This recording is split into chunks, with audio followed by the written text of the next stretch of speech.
So thank you so much for joining us this evening for our webinar around responding to self-harm in young people, giving a little bit of advice for our group leaders and those working with young people at Woodcraft Folk about how we can support young people who might be self-harming or at risk of self-harming. So this evening, we're going to do a small check-in of how everybody's feeling.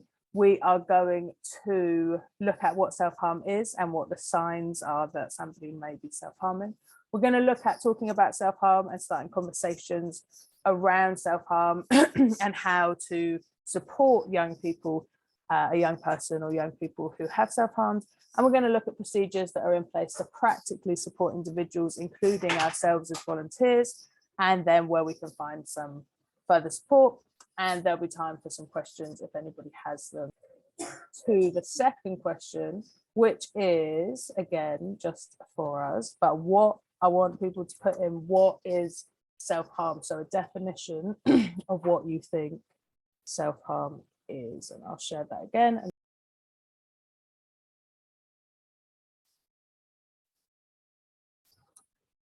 Any act harmful, physical or emotional to oneself, done for a variety of reasons. Excellent. See here. Behaviors that deliberately cause harm to the body and emotions. Excellent. I'm just gonna perfect. Those are really useful examples to share of a definition. I will share with us the definition from Young Minds, which is a really useful website when we're looking at supporting young people and their mental health and when they may or may be at risk of self-harming. So self-harm describes any way in which a young person or anybody might harm themselves or put themselves at risk in order to cope with difficult thoughts, feelings or experiences. So very similar to what you both put. It's really quite a high number of people that it affects, young people that it affects, 1 in 5 young people, and spans the divides of gender, race, class, age and ethnicity. So nobody is immune from possibly self-harming or being at risk of self-harming. There's so many people who find themselves in the position of wanting to support a young person who is self-harming. Because that number is so high, think about how many people are in our groups, especially our sort of venturer, maybe older pioneer venture and DF groups. It's quite a high ratio, really. It can be difficult for a young person, for an adult volunteer, youth worker to be helping and supporting somebody who is self-harming.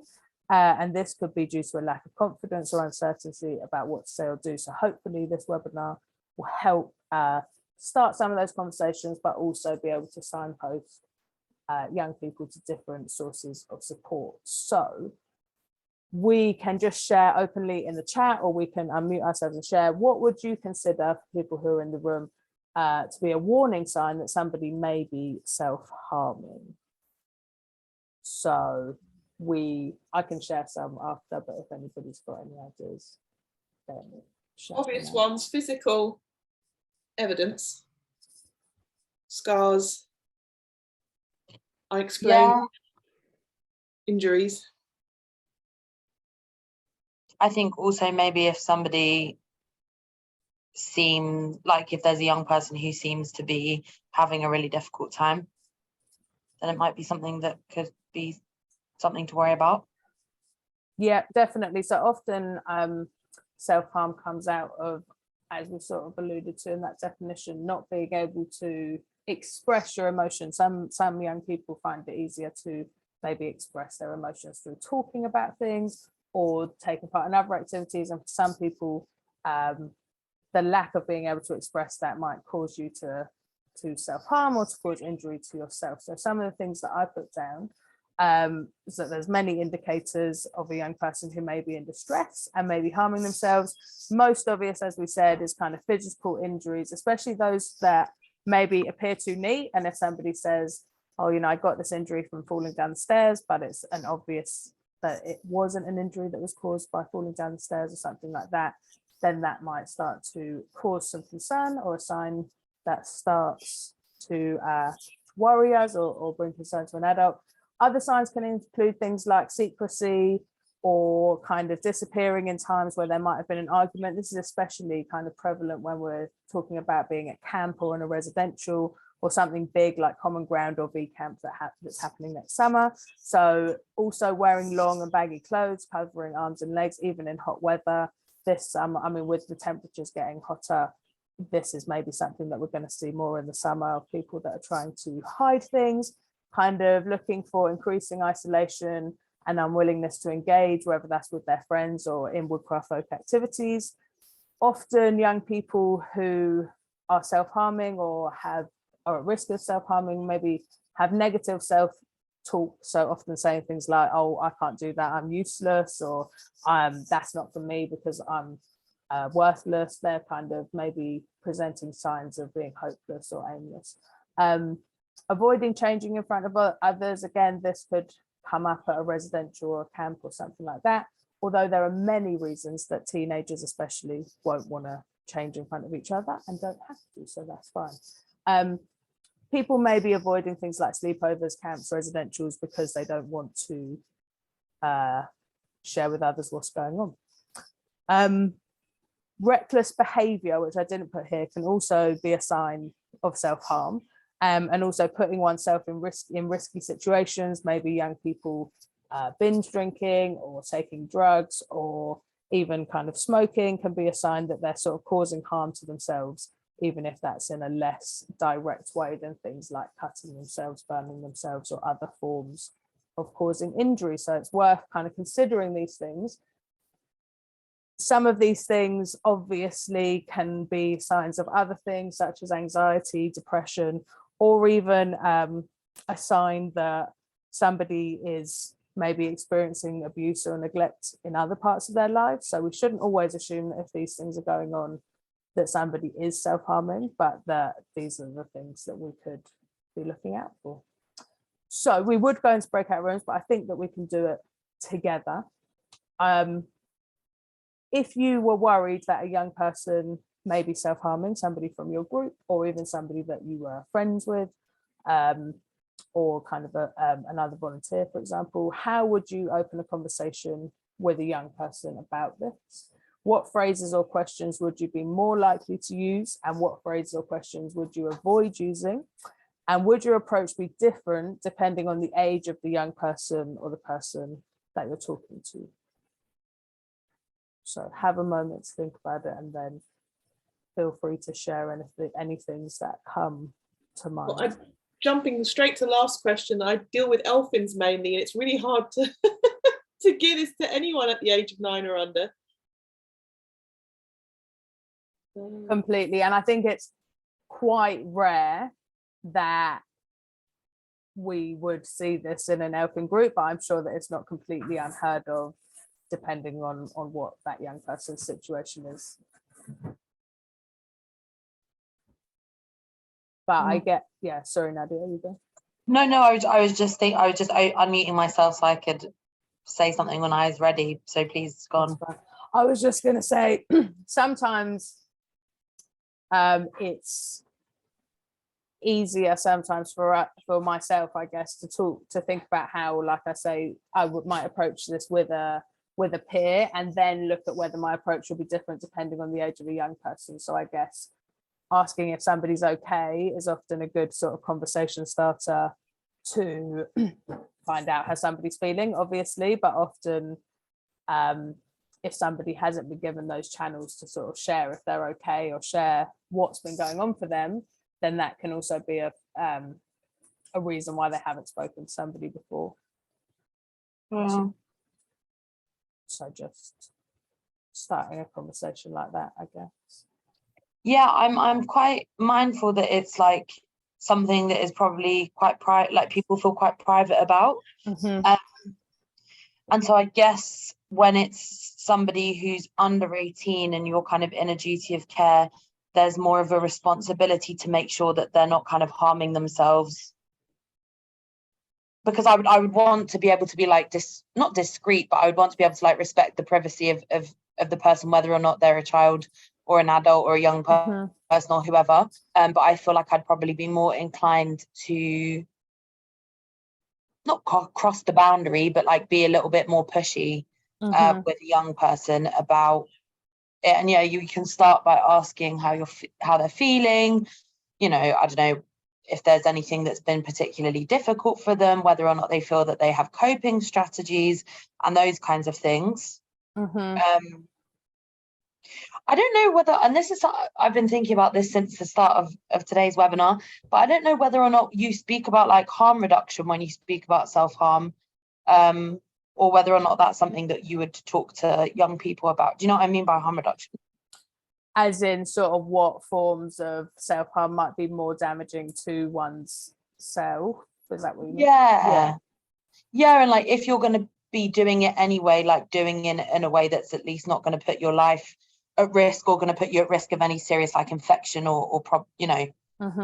I mean, definitely when I first did this webinar, it was for the messed up volunteers before Common Ground, and we had more of a focus on that kind of practical side of it. I guess you have found somebody who has cut themselves, and I guess always the first step, and we'll come to that in a moment, is the kind of care of that injury, and to treat that as we would if somebody came and said that they'd fallen out a tree and cut their leg.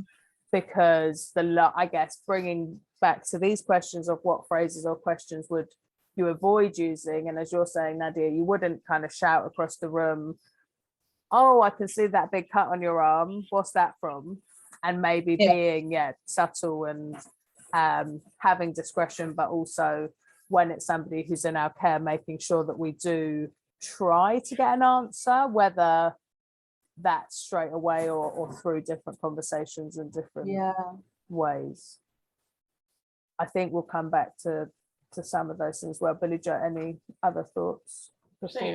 Things to avoid, maybe not questions or phrases, but just avoid making your judgment visible. You're finding out if they're okay and what you can do, rather than issuing your you shouldn't be doing this, because then they're going to clam up and not want to tell you anymore anyway. Sure, I'm just writing down what we said before.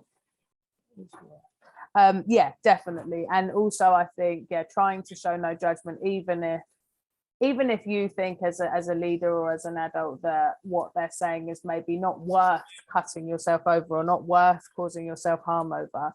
Obviously for that young person, we should always take into account that for them, we should always trust that for them that was the only way that they could deal with it at that time, which isn't always easy.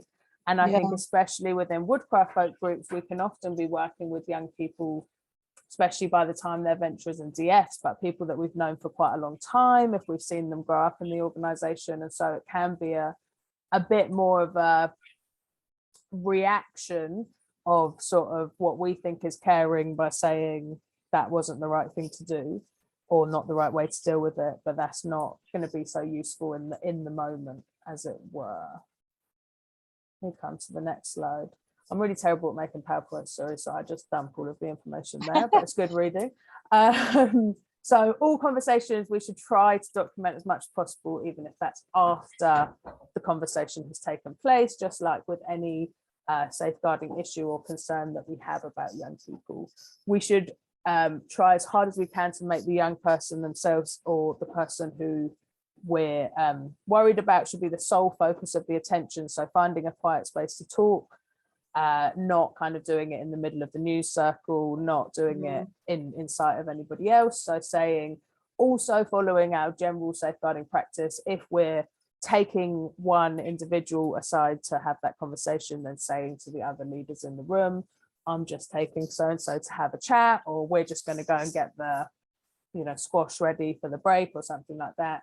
Not making that part of it secrecy that you're having a conversation, but being discreet, as Nadia said, in what we're talking about.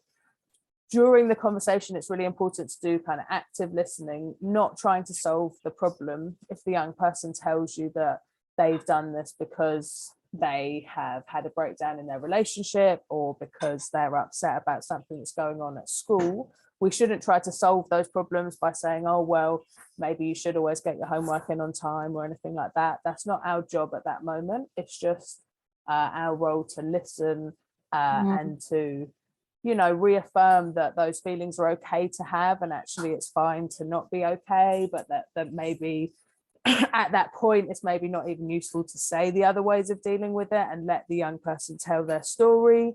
As with anything, try not to guess or assume what they're going to say, because we don't know.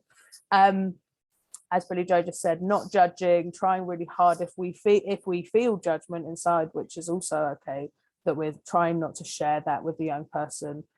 Really important not to dismiss self-harm as attention seeking. Often this can be quite a big misconception, that somebody who self-harms is just wanting attention. It's very rare that this happens, and I think especially if somebody's kind of opening up to you about how they're feeling and what's been going on, then it's often a sign that somebody needs a bit more help rather than their attention seeking in a negative way.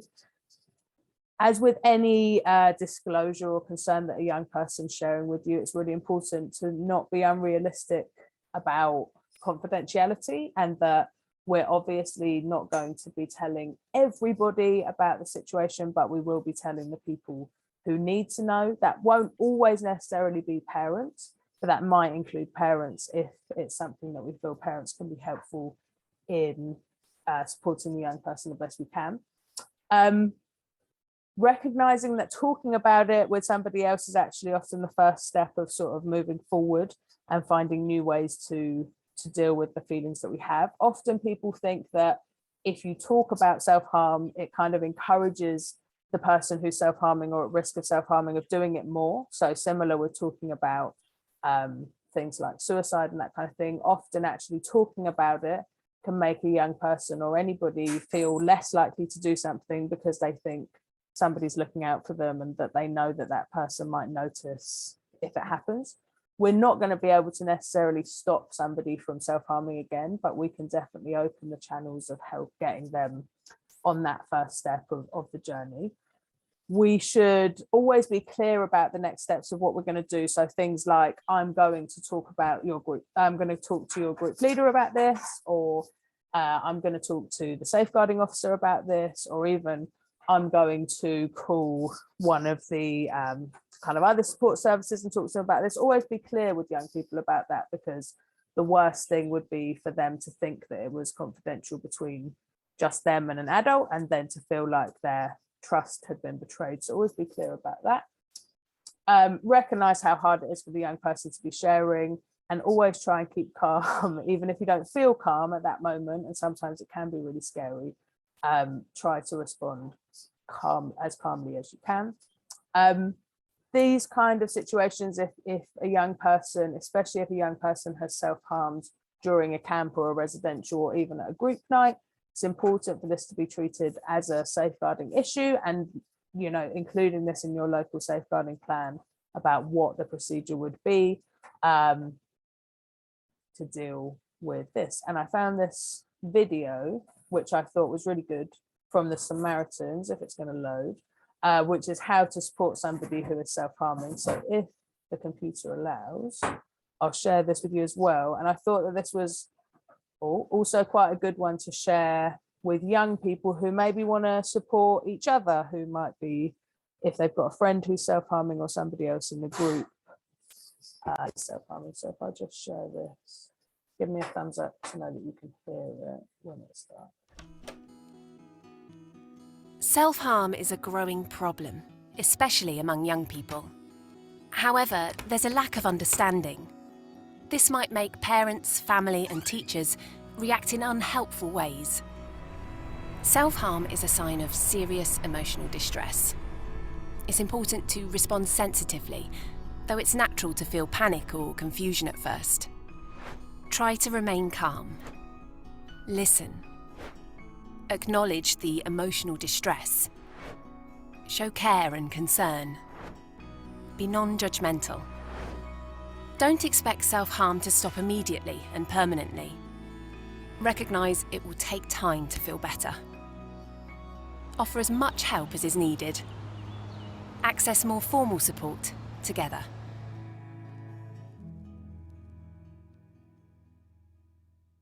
So I thought that was just a short kind of quite useful video, as I say. Now it's going to play another one. As I say, to kind of help us as group leaders think about responding to self-harm, and also help young people help each other, because often, you know, that's one of the things that's great about Woodcraft Focus, the peer-to-peer support that young people can have. And often young people want that first step to be often to share with their friends. So it could even be that as group leaders, we're having young people coming to us and disclosing that other people in the group or other people that they know are self-harming. And again, that would bring us back to those kind of conversation techniques as well, of documenting what was going on, making that person the sole focus of our attention whilst they're telling us about their friend or somebody else who's self-harming as well. Any questions on that? And tell me if I'm going too fast. No, but it was a nice video. Yeah, I think it's quite a good one. And it's kind of concise of what we are talking about now and what is useful to talk about. There are some young people who'll be a lot more open to talking about what's going on than other young people. It's important. I mean, it's often, what's the word? A stereotype that somebody who's self-harming is somebody who is depressed or somebody who is anxious or is going through a kind of mental health episode or something like that. But actually, self-harming could also be a potential indicator, not just of those depression, anxiety, and other kind of feelings about themselves, but also a sign that somebody is maybe being abused or neglected, not always emotionally or sexually, all different kinds of abuse, but also could be something within the family or the home setting, and that's why they don't want to share it. And that's why it's really important, like we were talking about before, that we don't just rush to tell a young person's parent or carer, that we try to sort of talk to the young person and find out their side of the story, what's going on for them, before we take the next steps of kind of shouting about it to other people. Because like with any safeguarding issue and things of this nature, we don't want to be making things work. We want to support the young person rather than potentially make things worse or more difficult for the young person. So just 3 kind of questions to ask yourself, or things to think about if somebody is reluctant to talking or disclosing about their own self-harm or somebody else's. Are you the best person to have this conversation? You know, sometimes when we're at camps, we might be with groups that are not our own. Like Billy Joe said, she works with the Elfins, but maybe you've noticed something of a venturer at camp. Maybe it's better for that person to talk to the venturer leader or somebody, an adult that they have a closer connection with. And maybe they could do that with your support, and maybe you could help broach that conversation. Next one, how can you help the conversation flow? So maybe going into a quiet space, but having a kind of informal activity. Shall we go for a walk? Shall we play a game together? Shall we do a jigsaw? Shall we do some drawing? Can really help young people feel like they obviously want to be and should be the sole focus of your attention, but Can I just sometimes ask a question yeah on yeah that for point? sure. So Yeah. You're having the conversation, but then if you have to go off, i.e. take a walk, does that then not put you at risk that you're not ratioed in child protection? I guess very, very good point. I guess it depends on the situation. I guess this taking a walk is perhaps left in from when I was doing it focused around common ground, where there was plenty of space to take a walk and that sort of thing. So I guess at a residential or a camp, you may be able to say, let's take a walk. If you're at a group night, yeah, exactly. If you're at the group night, maybe it's better just to say, shall we go to the, you know, some places have a separate space, or maybe shall we just take a step outside? But obviously we should think about all safeguarding and keeping everyone safe. So yeah, not doing anything, but it might be saying, shall we talk after the group, or shall we? Very technological, which is great. And there is a text line which is run by the Mix, which is a youth organisation that helps young people with their mental health and lots of different things that young people go through. And they have a 24/7 text line, which is kind of looked at constantly, manned, woman, personed for people to be texting. And I think they have an instant messenger as well. And I'll be sharing the link for that at the end. I wouldn't recommend that group leaders get into texting with young people about their feelings. I would say that if a young person says that they would feel more comfortable sort of writing it down or texting, that we kind of direct them to the Mix, because they have professionals on the other end of those text lines, and we don't want to be in a situation where we're making ourselves vulnerable for young people to have our phone numbers, direct line, and that sort of thing. That makes sense. So providing support, which we kind of talked about earlier. So step one, always be the first aid and healthcare. If you're worried that a young person is in immediate danger and worried about their safety, maybe if you're worried that their injury is pretty bad, then it's an absolute priority that we need to treat this in line with the local safeguarding plan, but also to make sure that the young person gets the care and support they need. Hopefully that can be dealt with by somebody who's trained in first aid.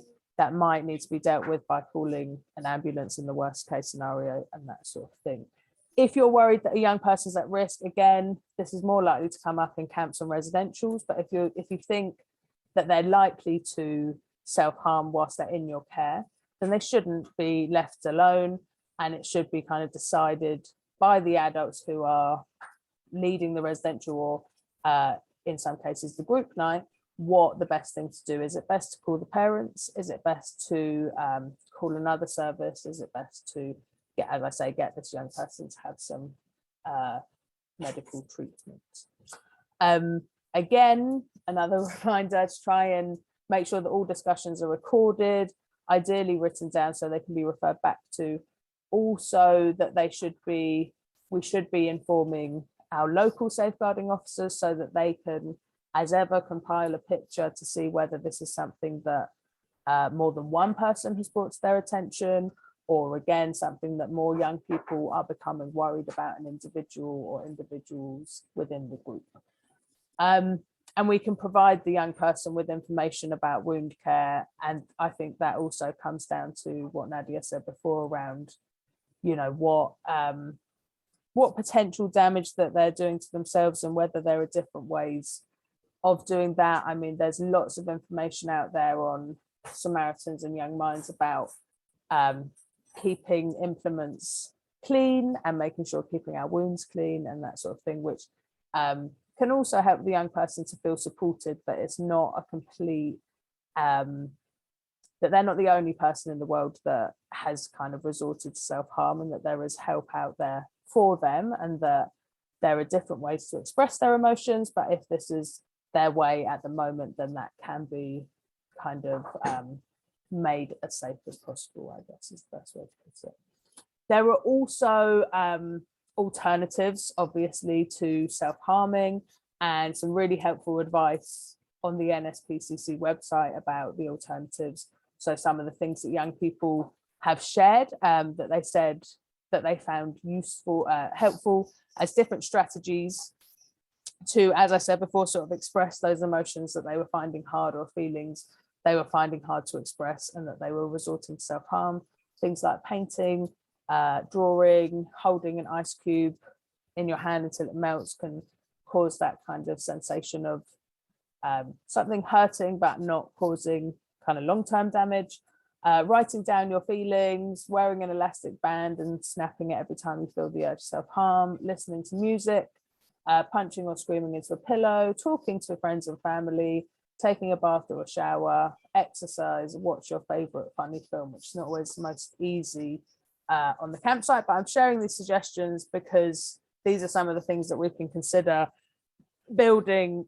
We can consider building some of these into our kind of regular provision. For example, small things like maybe always having a Bluetooth speaker or a spare set of headphones at a camp in case people want to listen to music in this kind of situation, having elastic bands available, having pens and paper available, and for young people, again, especially at camps and residentials, to have that space to be able to take a step out of the activities, or to just have some time to have an alternative to what could be harmful to themselves.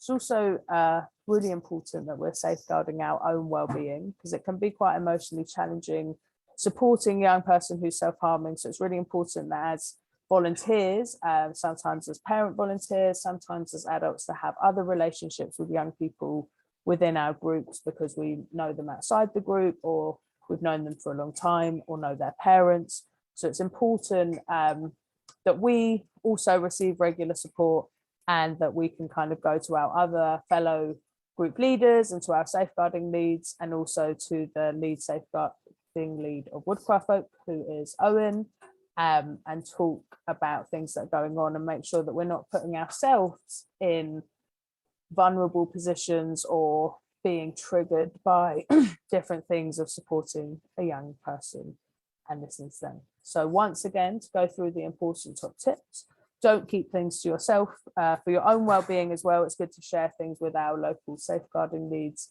who can then have conversations with the lead safeguarding officer. If you're worried about talking to your local safeguarding lead, or if it's something that the young person has mentioned about that person, or you just would rather take it straight to Owen, you can get in touch with him at the safeguarding@woodcraft.org.uk, which also goes to our safeguarding board, which means there's a range of different people who can get back to you and help with the situation, which is really useful. Again, just to emphasize keeping a good record of conversations, and also just to emphasize informing adults who need to know in order to keep the young person safe, but not informing every single person in the district. This also can relate back to if the cause of self-harm is something to do with abuse at home, or different emotions that are going on with things that are going on with parents and carers. It might not be best to tell the parent or carer straight away. It might be better to wait until the disclosures and facts have been established, and to consult with your local safeguarding officer and with Owen as well would be a good place to start before we spread the news. So just a few useful resources, although there are loads out there. I couldn't fit them all in, but the crisis messenger service from the Mix is great because, as I said, it gives an alternative way of rather than verbal conversation for young people to text or email to get support that way. The Young Minds website is really good. It has loads of stuff for parents, for teachers, which sometimes relevant for youth workers as well. Stuff about peer-to-peer support there as well, about mental health and about self-harm. The Samaritans, that video that I showed before, as well as other resources, and also tips around starting conversations and how to support people who are self-harming. Again, NSPCC have some good stuff about keeping children safe and supporting their mental health. Childline have some really good stuff that's good for kind of peer-to-peer support, so they're good for sharing with young people if they're supporting their friends. And I can share these links after as well with the recording on the website. Has anybody got any questions or anything that they hoped I would cover and we didn't?